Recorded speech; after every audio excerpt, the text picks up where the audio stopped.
אני אור ואני אראה לכם איך למצוא קריסטלים מחוץ לבית. דבר ראשון, בואו נשפריץ עם השפריצר שלכם, נציע לכם. אז נוציא אותו, שעכשיו קצת יותר רק מסביב. קצת קשה. הנה, הצלחתי. עכשיו נקוד אותו. קח כמה דקות בערך כדי לעשות את זה. ואחרי כמה דקות זה יראה כמו קריסטל שאתם קונים בחנויות. זה אחלה מתנה להורים שלכם, וגם אתם יכולים לשמור על זה בתיק אם אתם רוצים למזל טוב. לרוב הקריסטלים יש כוח משלהם, אז תבדקו בגוגל מה הכוח של כל אחד.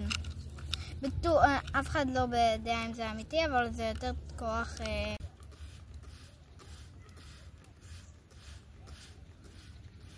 וואו, תראו איזה קריסטל מגניב. זה קלצית, אני חושב. קצת קוורץ.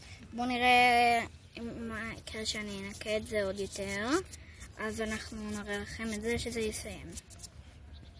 אני לא מאמין, זאת קלצית. קלצית זה אבן יחסית נדירה. אפשר למצוא אותה בערך רק בישראל, בעוד אולי כמה מקומות. ואפשר למצוא אותם בערך בכל מקום שתחפשו, פה ליד הבית שלכם. תחפשו מול הבית, מאחורי הבית, אפילו אצל השכנים, ואתם תמצאו.